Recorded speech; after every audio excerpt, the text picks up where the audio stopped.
반갑습니다. 지난 5강에서는 우리 한문화가 과연 세계적인 문화 코드가 되느냐 하는 부분에 대해서 몇 가지 조직이라든가 또 성공 사례라든가 그런 측면에서 한번 쭉 훑어봤습니다. 이번 시간에는 한은 신바람을 일으킨다는 강의를 하겠습니다. 마지막 시간이 되겠는데 우선 넘어갑시다. 한 사람, 한 문화에 넘어갑시다. 한 문화에 전형적인 사람들이 있습니다. 이분이야말로 한 문화를 가장 잘 표현했다 하는 분들을 몇 분 소개를 여러분들에게 드리겠습니다. 제일 먼저 생각할 수 있는 분이 광개토대왕, 아마 여러분 너무 잘 아시죠? 이분은 여러분 우리 동양의 알렉산더라는 말을 합니다. 재임 기간이 불과 한 20년밖에 안 됐지만은 64개의 성을 함락을 했고 1,400개 마을을 모두 정복을 했다고 역사상에 그렇게 기록이 되어 있습니다. 대단한 그런 대왕으로서 우리나라의 그 한문화의 대표적인 그런 분이다고 생각할 수 있는데, 여러분들 그 백제와 전투 중에 할아버지가 고국 원왕이었어요. 근초고왕이라는 백제 왕에게 그 화살에 맞아서 이제 전사를 하게 됩니다. 그래서 손자인 광개토대왕이 내 이 원수는 꼭 갚고야 말겠다. 그렇게 해서 이 광개토대왕이 17세에 등극을 합니다.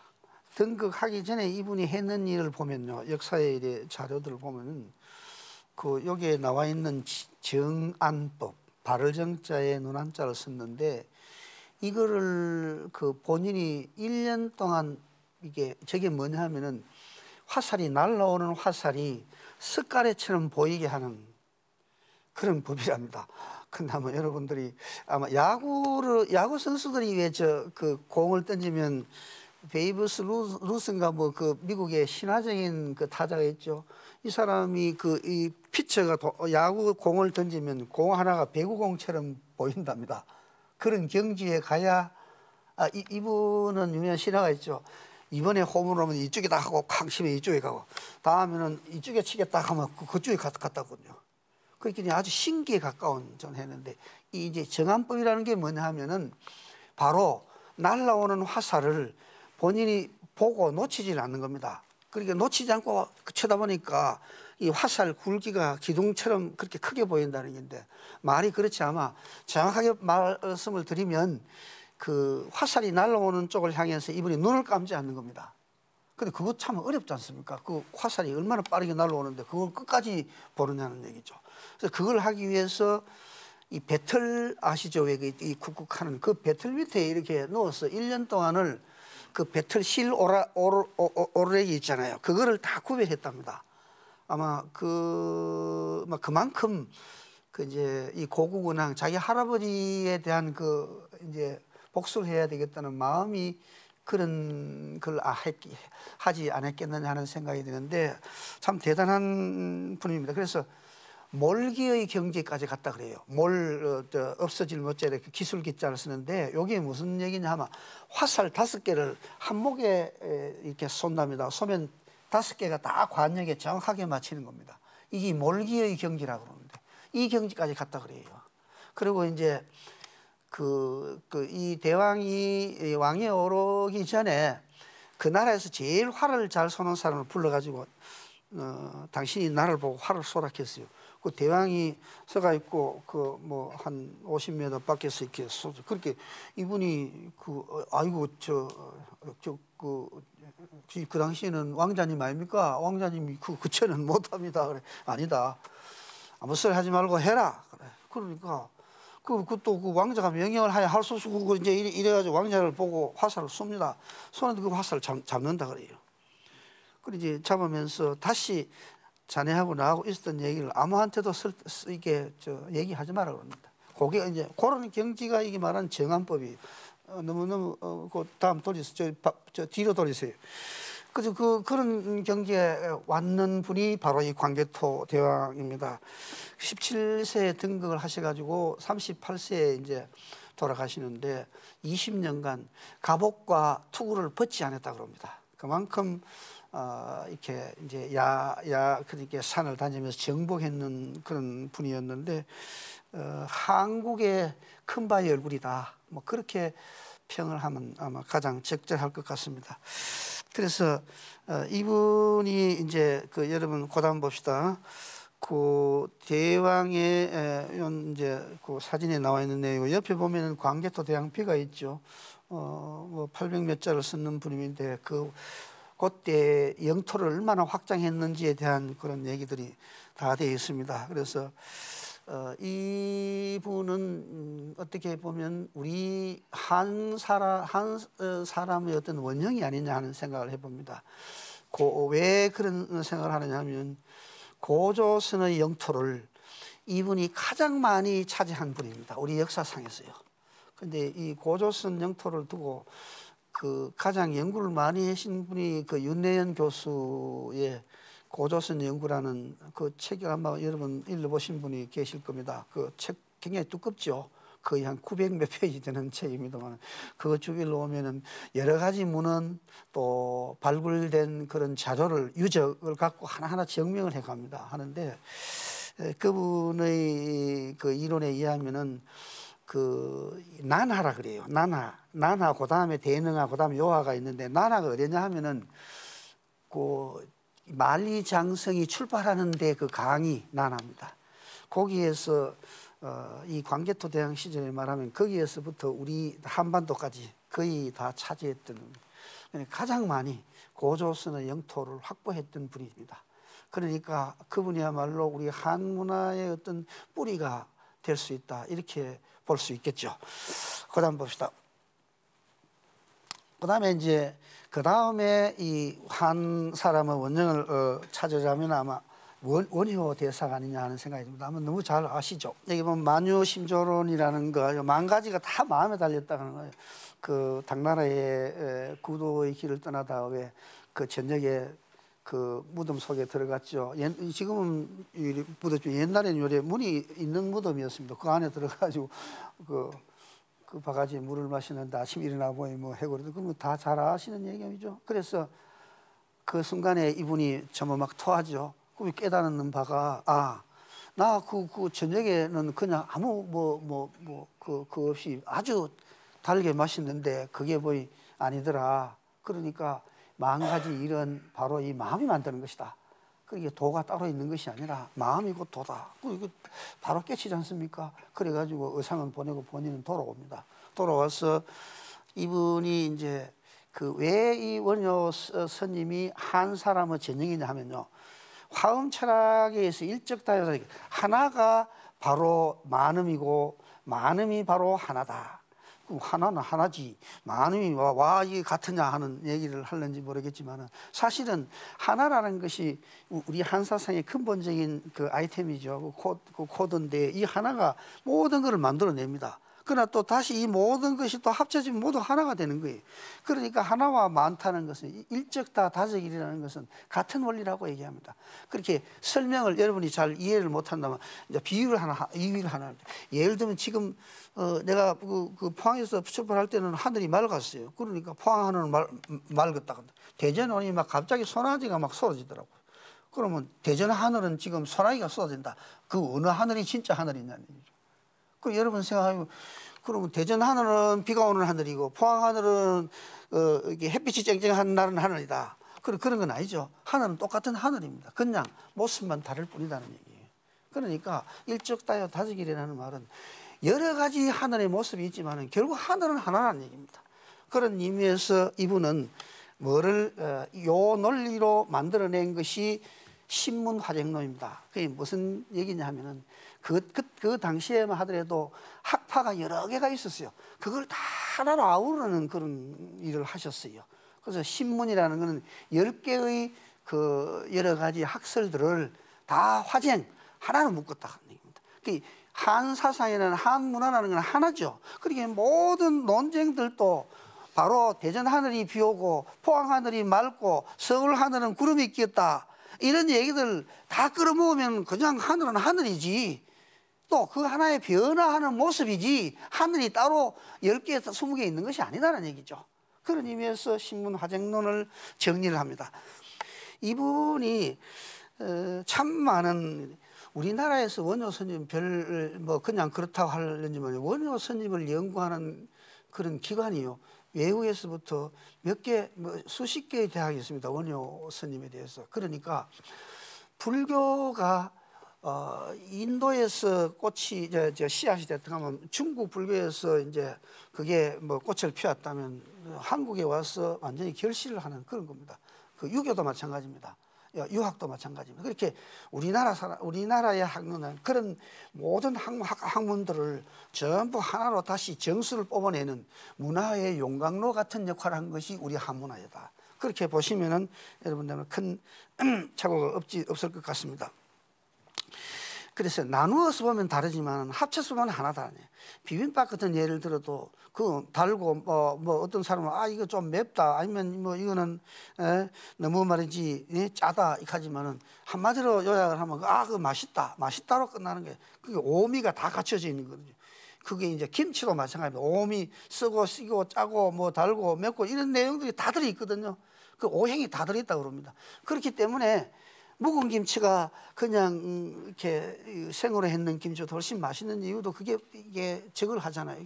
그래서 이런 부분들이 바로 이 한문화의 어떤 정수를 보여줬던 분이 원효 스님이다. 그렇게 보면은 여러분들 아마 이해하기가 쉬울 것입니다.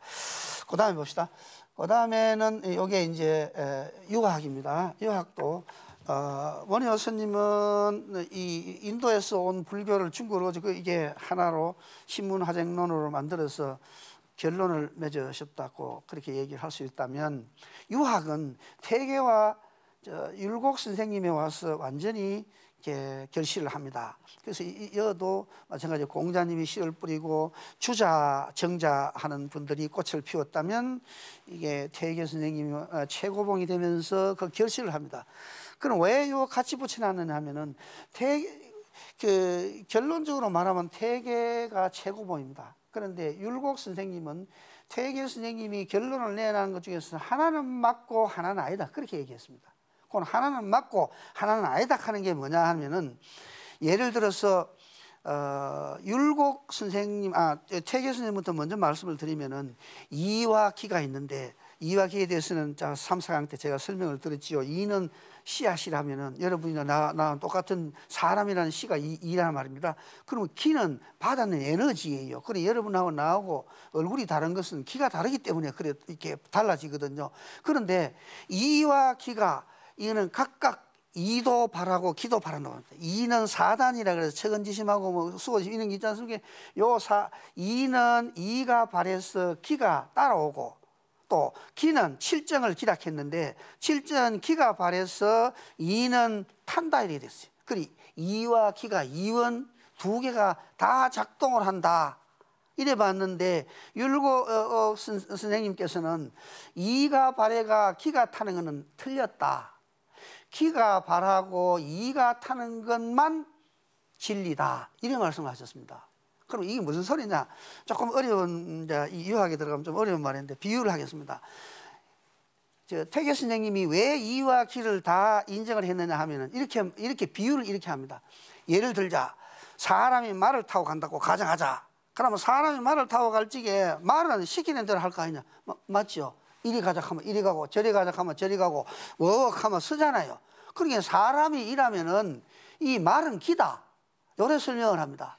근데 이제 이율곡 선생님은 또 어떻게 설명하느냐 하면은 그거는 아니다.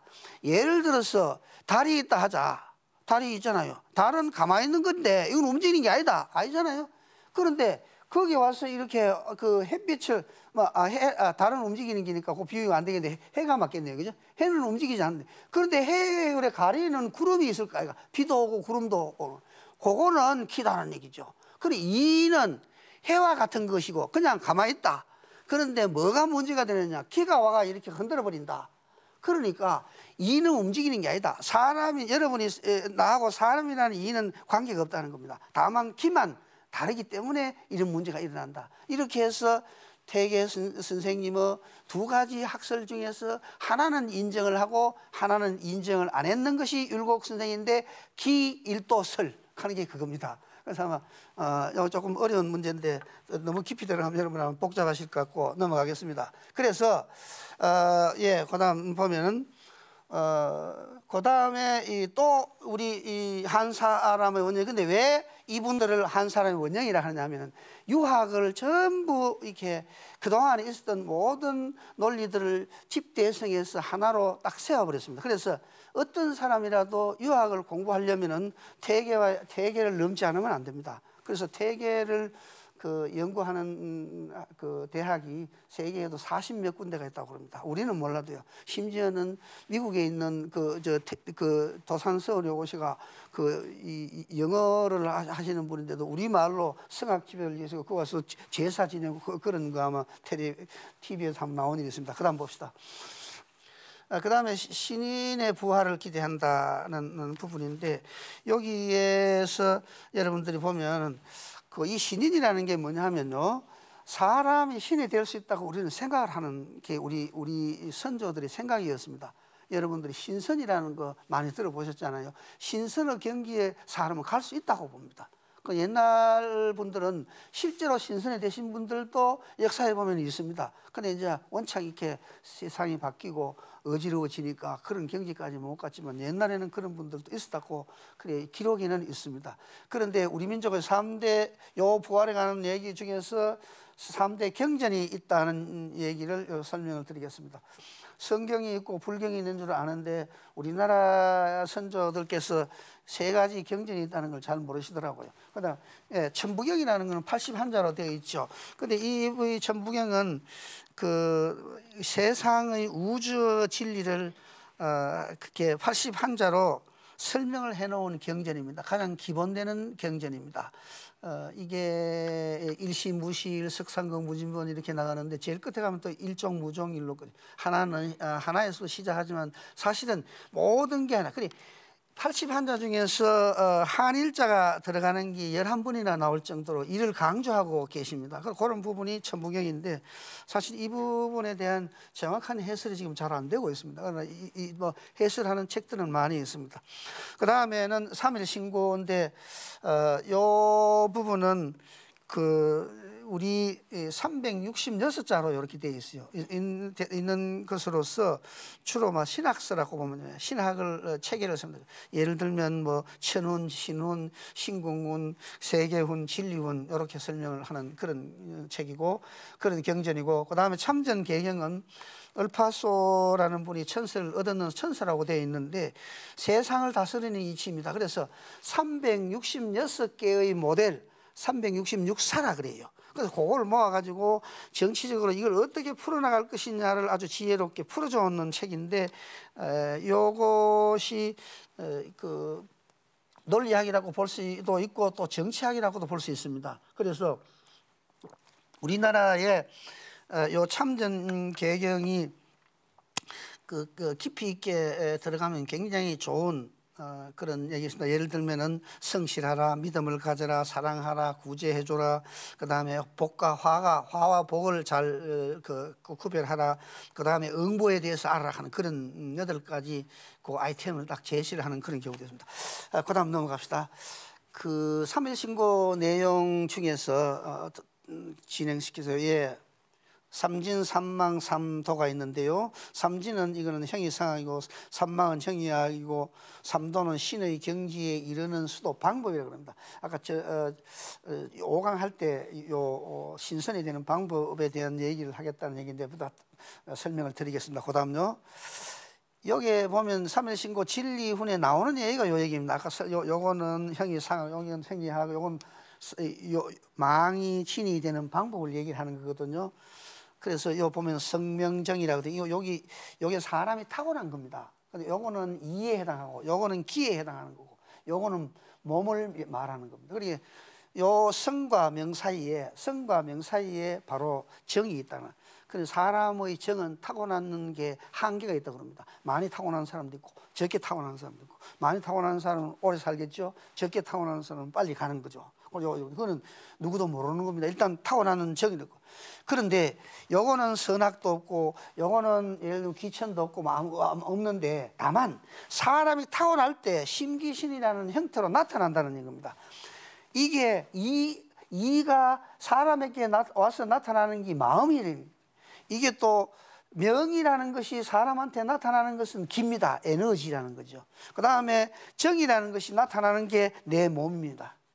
근데 이게 뭐가 문제가 되느냐 하면요, 예를 들어서 이 마음이, 심이라는 것은 사람이 선악이 있어요.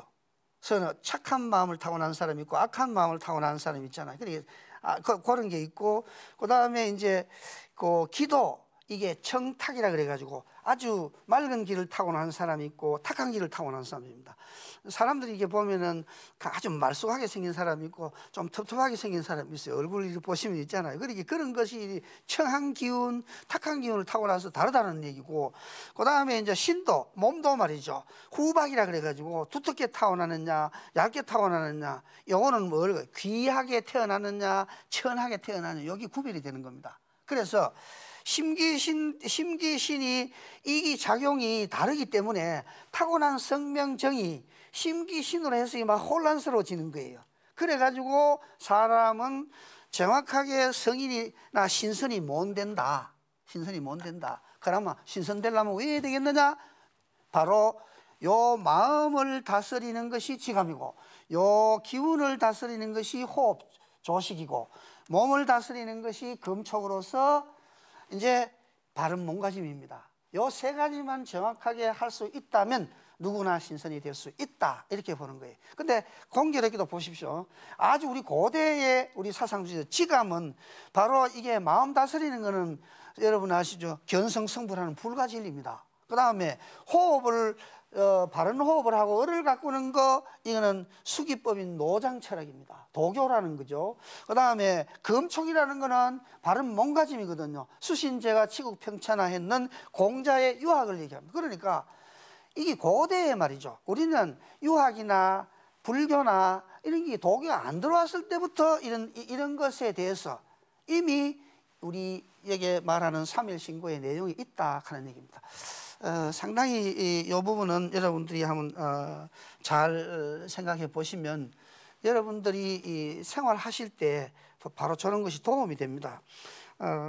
그래서 예를 들면은요, 마음 다스리기를 하는 그런 경우에 주로 이런 사람들이 석가에서부터 이제 이런 걸 많이 하지 않습니까? 아침에 일어나서 이렇게 마음을 다스리는 그런 참선을 한다든지 명상을 한다든지 어느 방법이 좋습니다. 아니면 기독교 믿는 사람은 또 기도를 한다든지, 이게 전부 다 지감이거든요. 재미있는 것은요, 이거 보세요. 감각을 멈추라 하는 거죠. 감각을 멈추라 하는 것은 오감을 멈추라는 뜻입니다. 보고 듣고 이런 거를 다 버리라는 거거든요. 그러면 오감 버리면 왜 해야 되느냐? 그 다음에 나타나는 게 육감입니다. 육감이라는 건 어떤 거죠? 이것이 창조를 하는 거고, 이것이 그야말로 기발한 아이디어를 만들어내고, 육감이라는 것이 작동을 하게 되면은 쉽게 말하면은 천재적인 그런 것을 만들어낼 수 있는 겁니다. 이 치감을 하지 않으면 육감은 안 나타납니다. 개인적으로 나는 시를 쓰는 사람인데, 시를 쓰다가 콱 막히는 경우에 있으면 그냥 앉아서 이렇게 치감을 해봅니다. 그냥 앉아서 참선을 하는데, 하다가 보면 어느 순간에 여러분들도 그렇게 한번 해보세요. 예를 들면 내가 아무리 해도 안 풀린다. 안 풀릴 때는 여러분의 머릿속에다 그걸 숙제로 집어 넣어버렸어요. 넣어버리면 이게 우리 머리라는 게 이게 묘한 겁니다. 묘한 거라서 자기들끼리 막 찾아요. 나는 자고 있는데 그 지감에 있는 내 머리는 무의식 속에 들어가가지고 이 사람이 지금 뭘 찾고 있는데 도대체 모른다. 뭔지 한번 알아보자 하고 자기들끼리 막 이게 디스커션을 합니다. 하다 어느 날 내가 새벽에 딱 깨면서 그거다, 이런 게 다 나오거든요. 내가 아무리 생각해도 안 되는 그 해답이 아침에 자고 일어나면서 그거다 하고 딱 튀어나오는 거예요. 여러분도 한번 해보세요. 그거 가능합니다. 이거요, 무의식 속에는 우리가 아인슈타인이 자기 머리 10%밖에 안 썼다 그랬거든요. 우리 같은 사람 중생들이야 10% 서겠습니까? 한 자리 숫자예요. 무의식 속에는 무지무지한 그런 가능성을 갖고 있습니다. 그걸 인간이 개발을 못하기 때문에 그 개발하는 방법을 지감을 하라는 얘기입니다. 육감으로 하라는 얘기죠. 이게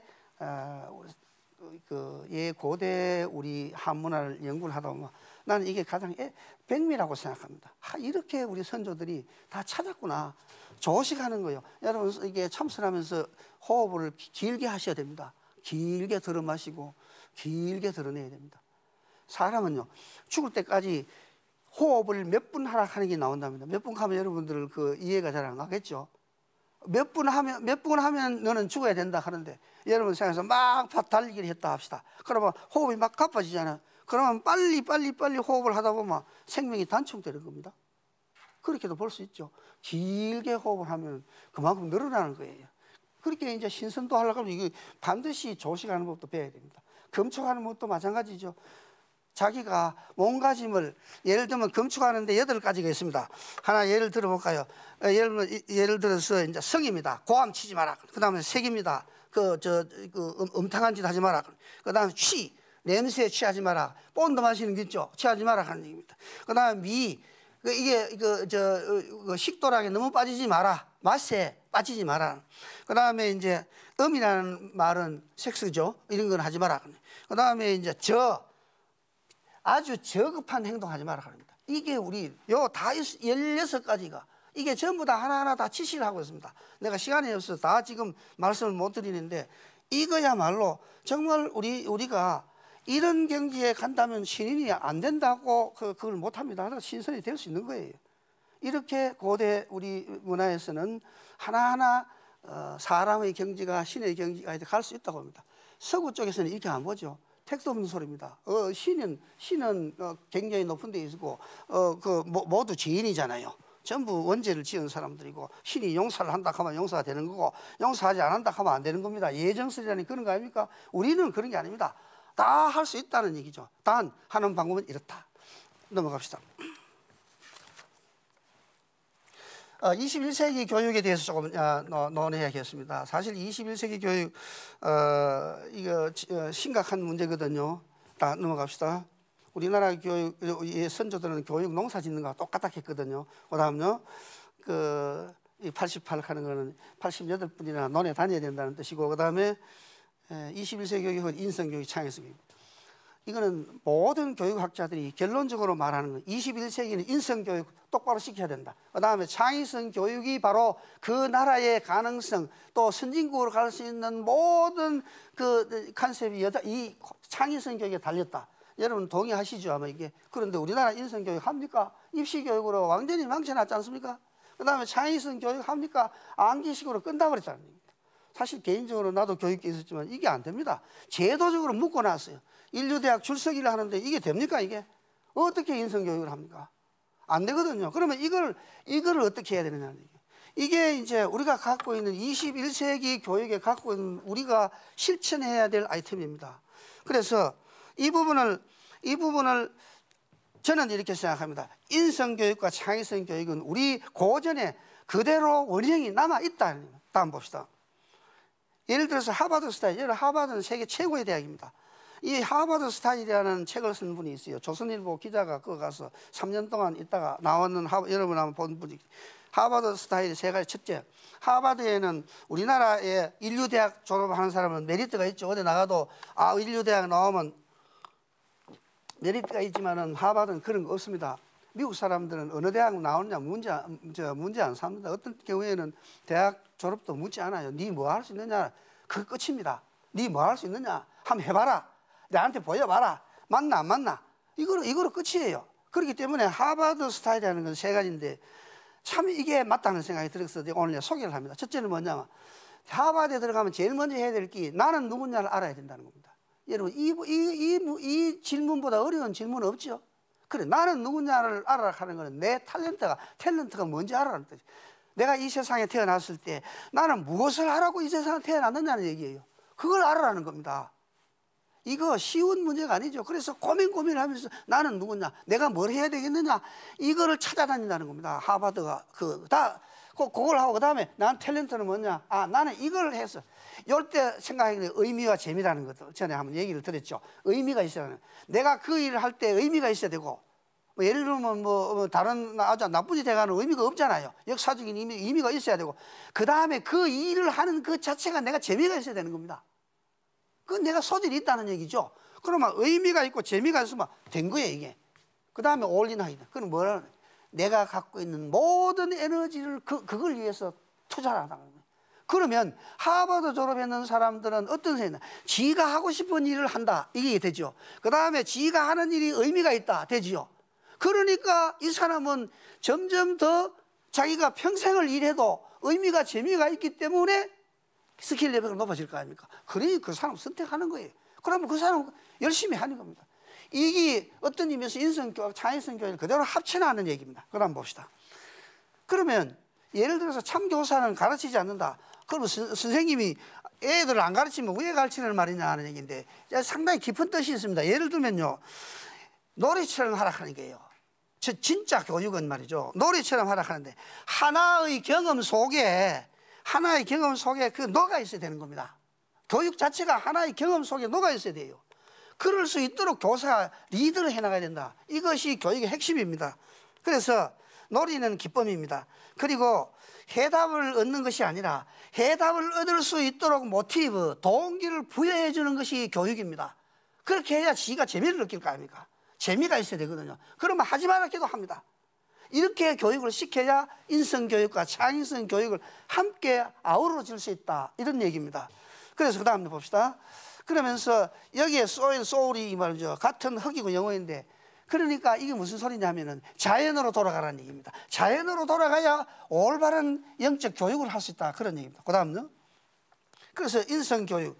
오늘 저는 하나의 순리에서 찾을 수 있다고 봅니다. 순리라는 거 여러분 저쪽 강의할 때 제가 몇 번 말씀을 아마 드렸을 걸로 기억이 됩니다. 그 개인의 행복을 추구하는 겁니다. 이 순리라는 것은. 왜 그러냐면 순리대로 하는 거니까요. 인성교육이라는 거는 억지로 하는 게 아닙니다. 네가 뭘 할 수 있느냐 하면은 네가 뭐를 할 수 있다는 그것이 나무의 결과 같은 겁니다. 자기가 타고난 소질이잖아요. 그 소질을 잘 개발해 주라는 얘기입니다. 하버도 마찬가지 아닙니까? 네가 뭘 할 수 있느냐? 탤런트가 뭐냐? 그러니까 네 탤런트가 뭐다? 그러면 그걸 개발하라는 얘기입니다. 걔는 그걸 하면은요 별로 힘을 안 들이고도 할 수 있고 성공을 할 수 있습니다. 세계적인 경쟁력을 가질 수 있는 걸로 갈 수 있는 거예요. 왜? 지가 하고 싶으니까. 억지로 해서는 안 되는 겁니다. 예를 들면 서울법대 가라.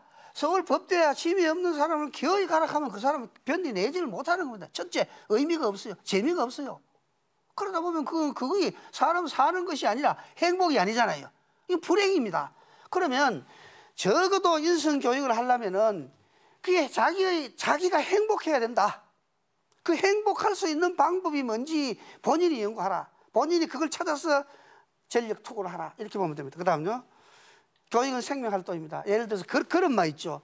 애가 돌이 돼가면 여러분들 자식들 다 아들, 딸들 키웠잖아요. 이래 한번 보십시오. 보시면 그런 말 하기 위해서는 수없이 넘어집니다. 자빠지고 엎어지고. 그런데 얘가 포기합니까? 절대로 포기 안 합니다. 만약 걔가 그런 말 하다가 포기해버리면 다시 못 일어서죠.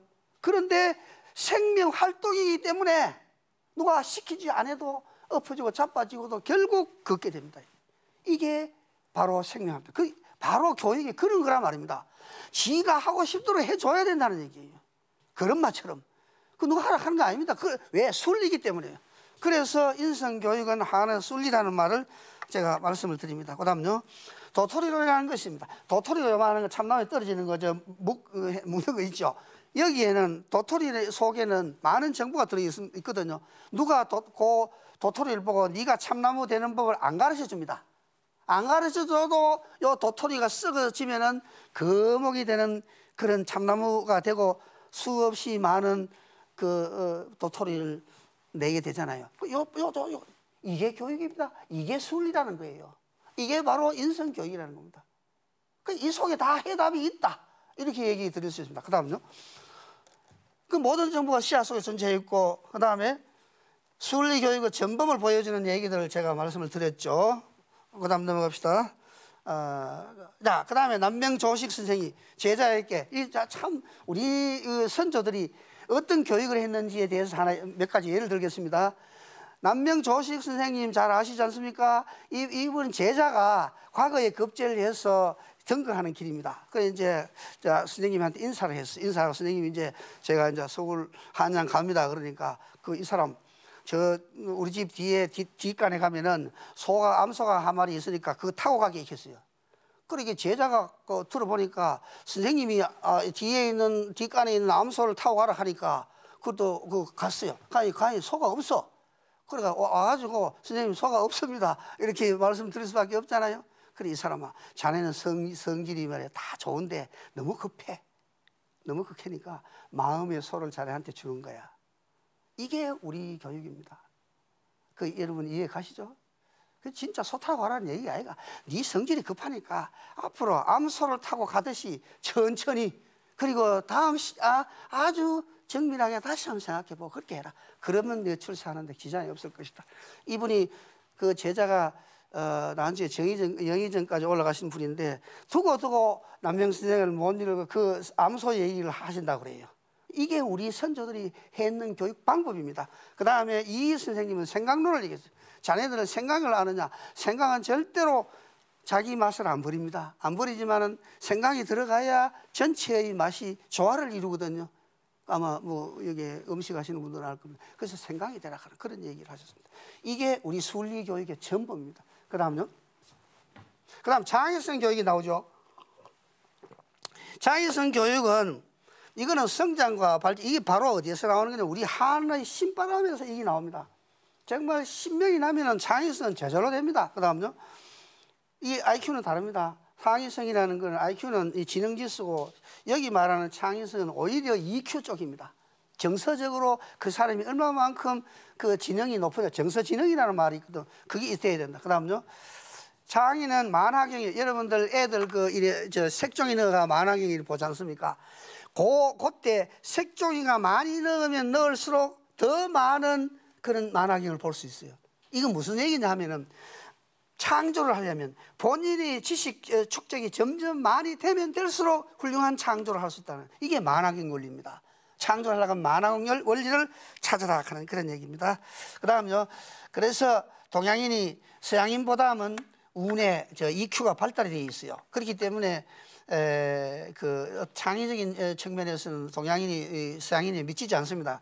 동도석이라는 말이 있잖아요. 동도석이, 서쪽은 기술이고 동양인들은 도라 그랬잖아요. 그게 바로 저런 걸만. 그 다음요, 그 감성지수라는 게인데, 이 부분도 여러분들 한번 잘 생각해 보면 아주 그 EQ의 얘기인데요. 감성지수라 말할 때 첫째, 자기의 감정을 인식할 수 있는 능력이 있어야 됩니다. 내가 지금 어떤 상태인지, 자기가 자기를 바라봐가 내가 이게 좀 화내고 있는 건지, 아니면 내가 이게 말이지 아주 슬퍼하는 건지, 자기가 자기의 감정 상태를 인지할 수 있는 그런 수준이 돼야 이게 감성지수가 높다는. 본인이 화를 낸다는 경우에는 본인이 인식이 안 되는 경우입니다. 그렇죠? 내가 화를 냈을 때는 내가 나를 벌써 잊어버린 상태거든요. 화가 나라는 사람을 끌고 가버린 상태이거든요. 이런 경우에는 EQ가 작동을 안 하는 겁니다. 그 다음에 EQ 중에서는 또 하나가 자기 동기화를 하는 건데, 요거는 무슨 얘기냐면, 내가 지금 현재 슬프다. 이 슬픔에 너무 젖어 있으면 안 되겠다. 왜 되겠느냐? 이걸 빨리 극복해야 되겠다. 여기 자기 동기화입니다. 내가 지금 현재 말이지 상황이 상당히 말이지 다른 사람이 뒤떨어져 있다. 안 되겠다. 어떻게 해야 되겠느냐? 내가 지금 분발해야 되겠다. 이게 자기 동기화입니다. 이럴 수 있는 것도 감성지수라는 얘기예요. 그 다음에 이제 또 감정이입이라는 게 있습니다. 한 사람이, 내 친구가 지금 현재 대단히 말이지 우울해 있다. 이 친구가 왜 이렇게 우울할까? 이거를 역지사지라, 내가 그 사람의 감정 속에 들어가서 그 친구가 무엇 때문에 우울한지 그걸 알아내는 거, 이게 감정이입입니다. 이런 서너 가지를 잘하는 사람이 정서지능이 높은 사람입니다. 다시 말하면 자기만 생각하지 말고 남을 배려할 수 있을 때 EQ가 높다는 얘기입니다. 그럼 이게 왜 창의성 교육하고 관련이 있느냐 하면요, 요렇게 생각할 수 있는 것이 결국 다른 사람의 이견까지 생각할 수 있는 것이 고루고루 넓게, 이 직선적으로 생각하는 게 아니라 여러 가지로 많이 생각해 줄 수 있다는 거죠. 그게 창의성을 할 수 있는 마인드 바탕이 된다는 그런 얘기가 되겠습니다. 그 다음에 망아지경이라는 건 이것도 제가 몇 번 강의를 했습니다. 엑스타시라 그래서 자기를 잃어버리는 것이 자기를 잊어버리는 거. 잃어버리는 거하고 잊어버리는 건 좀 다르죠. 잊어버리는 것이 망아지경입니다. 이런 망아지경에 들어가야 창의가 가능하다. 창의성 교육이 가능하다. 요게 핵심인데 예를 들어서 그 이제 에디슨이든지 아인슈타인이든지 많은 그 발명했는 사람들도 그 어떤 경지에 가면은 전혀 자기가 의식을 안 합니다. 그런 순간에 이렇게 머리에 떠오르는 그런 인스피레이션 하는 영감이 있거든. 그걸로 해서 창의성을 발휘를 한다. 그렇게 보시면 되겠습니다. 그 다음 넘어갑시다.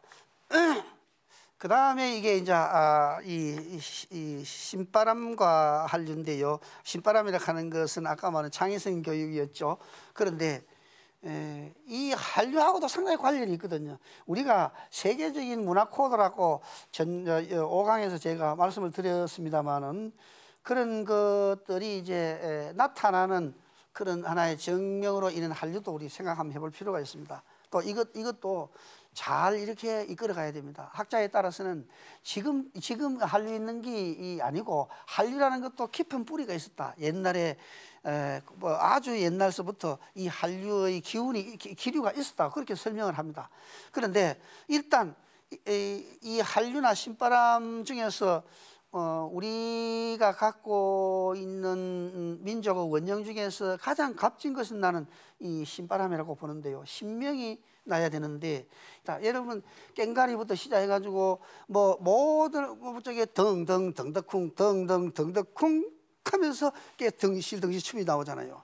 이게 생명 활동이에요. 이게 덩덩 덩덕쿵 하는 게 생명 활동이지 그냥 가락이 아닙니다.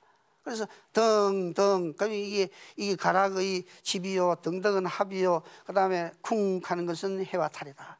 이게 신바람이 일어나게 되는 우리의 음악적인 가락입니다. 그래 여러분이 이해를 하시면 되고, 그 다음요. 그 가무라는 것도 흡인하는 자장력을 가졌다 하는 얘기인데요. 이 가무는 여러분들 이게 춤추고 노래하고 춤추는 거죠. 우리나라 사람만큼 노래방 문화가 발달된 데도 없다 그러잖아요. 노래 좋아하고 춤 좋아하는 이게 이제 어떤 신명이 나고, 신명이 나면서 모든 것을 흡인하는 거예요. 쉽게 말하면 너와 나의 관계가 소원했던 것도 요 가문을 통해서 하나가 되는 겁니다. 여러분 이 좋은 예가 있죠. 저런 경우에도 여러분 월드컵 4강 때 우리 그 사진 아닙니까? 저렇게 많이 모여서 신명이 나는 거예요. 저 누가 오락해가 온 거 아니잖아요. 그 누가 오너라. 여기에 서울역 광장에 서울시청 광장에 우리 모이자 그런 게 아니라 저절로 모이는 겁니다. 신명이 왜? 신명이 나니까, 신바람이 나니까. 말이지 이겨야 된다. 사실 우리나라 축구 지금 뭐 60몇인가 뭐 월드컵의 그 랭킹 그렇죠. 근데 4강에 따른 기적입니다. 아마도 앞으로도 이 성적하기가 참 어려울 거예요. 근데 했다는 겁니다. 왜 했느냐? 이 3천만, 5천만이 넘어 하나가 됐다니. 신바람이 나는 거예요. 자, 우리는 반드시 이겨야 된다. 그러면 이 신바람의 에너지가 누구한테 전달되는 겁니까? 선수들한테 다 전달되는 거예요. 전달되면서 그러면 150%의 자기의 역량을 발휘한다는 겁니다. 이건 누구도 못 말려요. 아무리 말이죠. 뭐 날고 뛰는 참 선진국에 잘하는 사람들도 이 사람이 지금 신바람에 들어가 야단지기면요 그거 못 말립니다. 오직 하면요 짝도위에 그 무당이 그 시퍼런 칼날 위에 맨발로 올라서가 춤추겠습니까? 신바람이 나는 거예요. 이 신바람이 나기 때문에 이게 가능한 겁니다. 그런데 이거는 다른 민족은 이런 게 없습니다. 한류 좋아하는 일본 사람들요, 우리나라에 한류가 왜 그렇게 좋나? 정말로 정이 있다는 얘기예요. 근데 그 사람들은 그 모녀간에도 그런 게 딱 그런 게 있는가 봐요. 우리처럼 이렇게 끈끈한 정이 없어요. 시키고 아이고 피해주지 않고 남에게 가하지 않고 그렇게 모녀간에도 그런 거 있어요. 아주 사무적으로 그렇게 지내야 되는 겁니다. 여러분, 이 신바람이라는 거 이거를 누구도 여기서 말리지를 못합니다. 우리나라 사람이 이게 저번 강의 때 한번 얘기했죠. 정으로 뭉치면요, 이 로마 군단보다 강하다 하거든요. 진짜로 로마 군단보다 강한 게 우리 민족입니다. 그다음요, 금설의 의미도 아까 이 5강 때 잠깐 설명을 들었습니다만은, 이것도 이 둘이가 얼마만큼 가까웠냐에 젓가락 그 신화라는 게 있어. 사랑방 그 이제 우스갯소리 중에서 부부가 둘이 앉아서 말이죠. 그 이제 긴 젓가락을 갖고 말이죠. 그렇게 서로 밥을 먹는데, 긴 젓가락이다 보니 이 칼하면 앞에 사람 눈도 찌르고 코도 찌르고 그렇잖아요. 그러면 이 부부가 막 싸움을 하게 되는 겁니다. 젓가락 좀 조심해라 하고 뭐 해야 되는데. 그런데 이제 이거 진짜 금슬이 좋은 부분이 아니라 긴 젓가락을 그게 이제 반찬을 찔러가 그 상대방에게 먹여주는 겁니다. 이 사람은 또 이쪽 먹여주고. 그러면 싸울 일이 없잖아요. 그러니까 서로 먹여주니까 부딪힐 일도 없고, 거기에 뭐 교통사고 일어날 일 아무도 없잖아요. 그렇게 하는 것이 금슬대. 이게 그렇게 되려고 하면 부부가 신명이 나야 돼요. 이게 서로 그래, 아이고 우리 저 남편, 우리 마누라 이렇게 돼야 되지, 그걸 누가 시킨다고 그렇게 되지는 않잖아요. 그런 부분들이 이게 이렇게 정의라는 문화하고 묶어서 생각할 수가 있다. 그다음요, 세계 선진국 진입을 위한 키워드가 한류다. 아시아를 휩쓴 한류는 독특한 문화 콘텐츠다. 이게 한류라는 말이 우리나라에서 만든 말이 아니죠. 1999년에 안재욱이가 별은 내 가슴이라는 그 아마 그 중국에서 그 이루어지면서 중국 신문이 한류라는 말을 썼어요. 그거를 우리가 역수입해 온 겁니다. 우리가 쓰는 말이 아닙니다. 근데 이 사람이 그 한류를 해서 이 별은 내 가슴에 하는 것이 이게 이제 CF 모델을 중국에서 그 이루어지면서 이 중국의 그 삼성이 그랬죠. TV 필립스가 중국을 장악하고 있었다 그래요. 그 텔레비를 제일 많이 파는데, 안재욱이가 CF를 하고 별은 내 가슴에 그거 하고 난 후에 요거를 그 TV 필립스를 제치고 삼성이 1위를 했습니다. 그 1위를 했고, 조사를 해보니까 그런 게 많더라고요. 베트남에서 김남주 CF가 들어서면서 람콤 화장품이고 뭐 완전히 바뀌어져서 베트남에서 바로 우리나라 화장품이 1등을 하는 그런 건데, 이게 한마디로 말하면요, 2005년을 기준으로 했을 때 한류의 그 가치가 4조 5천억인가 뭐 그렇습니다. 그만큼이 강한 거예요. 그래서 그런 부분들이 이제 한류가 뜨는 몇 가지 이유를 보면은요, 정의 문화, 그다음요 신명문화, 직설화법. 우리나라 사람들 여러분들 드라마 보면 그냥 그 바로바로 막 찍어버립니다. 이 우애 잘 안 합니다. 그렇게 오히려 그게 그 사람들은 그 굉장히 그 아주 이 청신하게 그래 받아들이는 거예요. 그다음 순리 문화, 그다음에 강한 가독 공대, 그다음요 그 한류 문화의 파급 효과는 국가 브랜드 향상인데, 그다음요 우리 상품을 구매력 증가가 되는 거 아까 내가 설명을 해드렸죠. 한국 방문 관광객 연사만 때문에 지금 뭐 그게 겨울 연가 했는데 일본 사람 많이 찾아오고 있잖아요. 별은 내 가슴에 안지혁이 내가 설명했네요. 이거 그다음에 겨울 연가 배영준이 설명을 드렸죠. 그다음에 이 대장금 이영애. 그래서 이런 부분들이요, 잠시 좀 설명해 드리면은 앞으로 지속적으로 이 우리나라 한류가 브랜드화 돼야 되겠다는 그런 얘기들이 많고, 좀 더 한문화 쪽에서 어떤 그런 그 한류를 지속적으로 할 수 있는 콘텐츠를 개발해야 된다. 다음에는 한문화의 특강을 마치면서 몇 가지 제가 말씀을 드리겠습니다. 하늘에 여러분들 넘겨보세요. 그 최인호 소설 중에 왕도의 비밀이라는 게 있습니다. 그 세 권의 책으로 된 게 있는데, 이분이 이게 사발입니까? 밑에 이자를 보고 광개토 이게 이 이문을 풀고 품어서 4만 킬로를 갖다가 중국 전역을 다 누비고 백두산 천지까지 가면서 그거를 소설로 쓴 것이 왕도의 비밀입니다. 그래서 결론이 뭐냐 하면은 저것은 광개토 대왕이 만들었던 문양이고, 요 뜻은 천지랍니다. 천지. 그 천지라는 뜻은 우리 민족은 천선족이다. 하늘에서 내려온 그런 민족이었다. 그걸 설명하기 위해서 여기였다 하는 얘기고, 그다음요.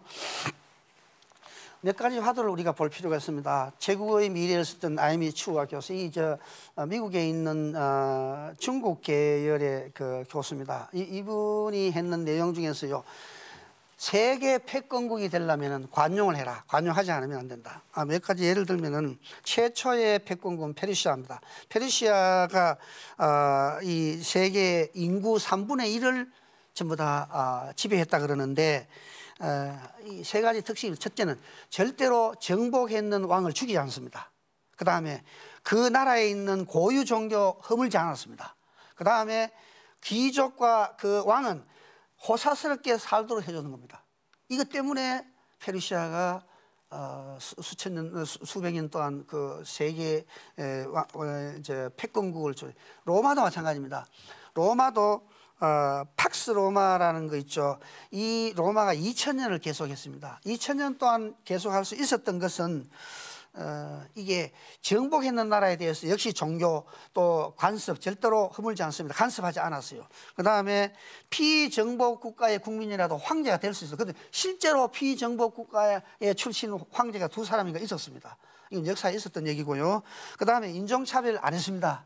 그렇기 때문에 로마가 2000년을 계속해서 패권국으로 갈 수 있었다 하는 얘기입니다. 징기스칸 잘 알죠. 세계 영토의 2분의 1을 차지했는 패권국이었죠. 이 징기스칸이 철저하게 말살을 시켰어요. 아예 뭐 초토화 시켰는데, 단 뭘 했느냐 하면요, 이 징기스칸이 절대로 그 종교를 차별하지 않았고, 그 다음에 인종차별하지 않았고, 여성 납치를 하지 않았고, 그 다음에 기술을 가진 사람은 무조건 받아들였어요.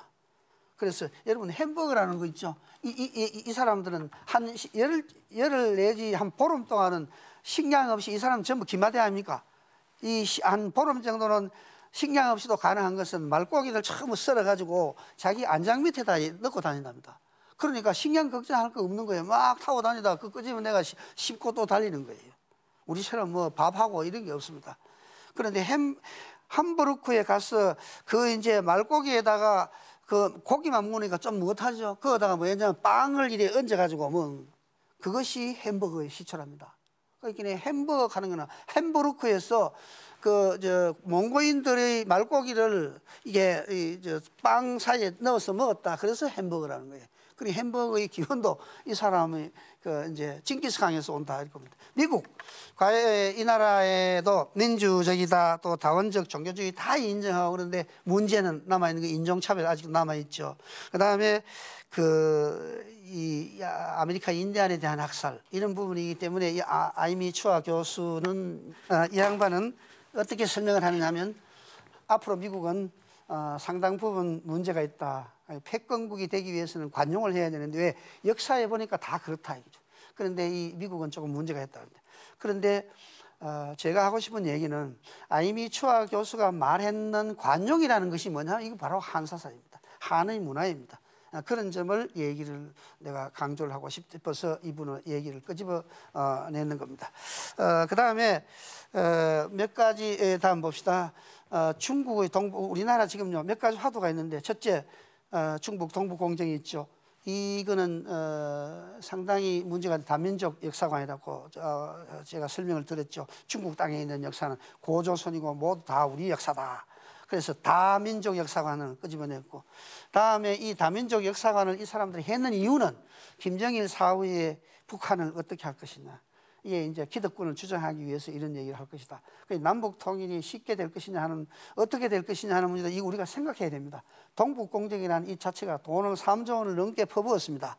퍼부으면서 이 북한 땅에 대한 선정권을 갖기 위해서 이걸 미리 포석을 해놓은 겁니다. 이걸 어떻게 해야 될 것인지 우리는 생각해야 될 문제. 그 다음요. 다음에는 일본이 지금까지도요, 50년이 지나서, 해방 후 50년이 지나도 아직도 한 번도 사과한 일이 없어요. 정식으로 사과한 일이 없습니다. 기껏해야 호소코아 서상이 1997년입니까? 창시 개명을 해서 미안하다, 요 소리밖에 한 일이 없어요. 구체적으로 뭐 위안부 문제 전부 다 시침이 되죠. 아니다. 우리는 모르다. 지금도 한국 너를 우리는 침략했다는 생각 안 하고 미개인 너 나라를 우리가 잘 발전시켰다 이런 소리를 하고 있어. 그런 얘기 하고 있어. 근데 이것도 우리가 앞으로 생각해야 되는 겁니다. 그다음요. 우리나라 남북 통일 후도 생각해야 되는 상당히 상황이 보통 상황이 아닙니다. 이런 부분. 그다음에 이 인거 뭐 석고 대제 민초들 이게 그 난장인데요. 사실 우리 정치인들이 좀 많이 개선을 해야 된다. 왜 그러냐 하면은 옛날에는 이 시절이 어수선했으면 임금은 산에 가서 석고 대조를 하고 물 한 모금 만 마시고 일주일 동안 석고 대조 내가 잘못했다 하나님 용서하세요. 이게 얘기하고 그 대신 민초들은 난장에다가 풀어가지고 절도 살인 이외에는 전부 풀어줍니다. 양반을 여기도 그 탓하지 않았어요. 스트레스 집단 스트레스를 풀어주는 이 난장입니다. 요게 말이 지금 난장판이 판자가 붙어가지고 이제 그 어근이 여기 있는 거예요. 마음껏 스트레스를 풀어라 하는 거. 그다음에요. 그래서 이 민족 정체성인데. 제가 6강을까지 마치면서 결론이 이겁니다. 내셔널 아이덴티티, 민족 정체성을 찾는 문제, 이것은 바로 우리 민족 중흥의 키워드입니다. 이걸 찾지 않으면 안 됩니다. 지금 우리나라가 2만 불 소득을 했다. 그러면은 2만 불 소득에 걸맞는 정신 문화도 따라가줘야 됩니다. 그 길은 우리가 우리 문화의 주체를 찾아가지고 그 주체에서 이 주체를 갖고 다른 문화를 받아들이면서 스스로 취사 선택을 하고 그다음 우리 문화를 진화시켜 나가는 것. 이 일은 반드시 필요한 일이고 이게 바로 2만 불 시대에 맞는 우리 민족으로서의 정신적인 그런 르네상스, 이것이 바로 한문화를 르네상스 시켜야 될 이유라는 점을 마지막으로 강의를 하면서 제 얘기를 마치겠습니다. 그동안 감사합니다.